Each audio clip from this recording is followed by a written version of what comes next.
अस्सलाम वालेकुम नाज़रीन, आप देख रहे हैं एसआर टीवी और मैं हूं शफकत। बहुत से सवाल आ रहे थे कि पदरोन के साथ साथ पावरफुल फाइल को बनाने के लिए हम और कौन से सबूत जो हैं वो लगा सकते हैं अपनी फाइल में। जो ओपन इमिग्रेशन हो रही है 1 अप्रैल से शुरू स्पेन में, उसके हवाले से ये सवाल था। चूंकि मैं अपडेट्स देता रहता हूं तो वो चीज़ें नोट कर लें कि कौन कौन सी चीज़ें हैं जो आपके केस को मजबूत और पावरफुल बना सकती हैं। नंबर 1 एक तो है पदरोन की हिस्ट्री, कि आपकी एक हिस्ट्री निकलेगी, एक पेपर मिलेगा जिसको पदरोन ही कहते हैं कि आप कब से कहां थे और कहां कहां थे।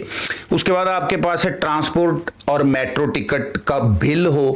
अंदरूनी मुल्क बस या ट्रेन पर सफर करते वक्त आपके पास कोई प्रूफ हो, स्पेन में किसी भी सरकारी दफ्तर जाने का सबूत हो, जबान सीखने का स्कूल सर्टिफिकेट कि आप किसी स्कूल में स्पेनिश जुबान सीखते रहे हैं उसका सर्टिफिकेट हो,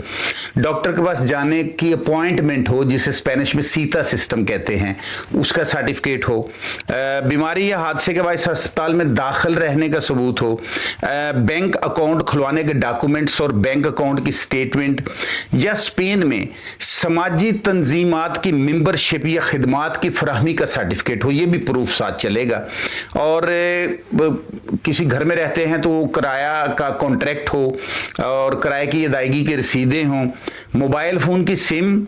और उस कार्ड की रजिस्ट्रेशन हो आपके पास, साथ साथ है बैंक मनीग्राम या दीगर ऐसी एजेंसियों का सर्टिफिकेट हो जिनके जरिए आप पाकिस्तान पैसे भिजवाते रहे हों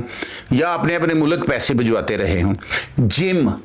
की रजिस्ट्रेशन और अदायगियां जहां पे आप एक्सरसाइज करते हैं, अपने नाम और पासपोर्ट नंबर पर कोई भी चीज खरीदी हो उसका बिल आपके पास होना चाहिए, सरकारी जुर्माने या कोई भी दीगर इंतजामी सरकारी सबूत, यानी कि कहीं आपका ड्राइविंग का जुर्माना हुआ है या कोई और जुर्माना हुआ है तो उसकी रसीद भी आपके काम आएगी जो ओपन इमिग्रेशन है उसमें जमा फाइल में जमा करवाने के लिए।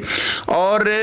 प्राइवेट इदारों में भी अगर आपने कहीं अपॉइंटमेंट ली हुई है, सीता लिया हुआ है तो उसका सबूत। तो ये चीजें आहिस्ता आहिस्ता नोट कर लें। मैं तो बड़ी लंबी फिल्म हो जाएगी अगर मैं जल्दी में ना बताऊंगा तो ये चीजें हैं जो पदरोन के साथ आपके केस को पावरफुल कर सकती हैं, यानी आपके केस का जो रिजल्ट है वो पॉजिटिव आएगा और आपको कागजात मिलेंगे। ये चीजें नोट कर लें।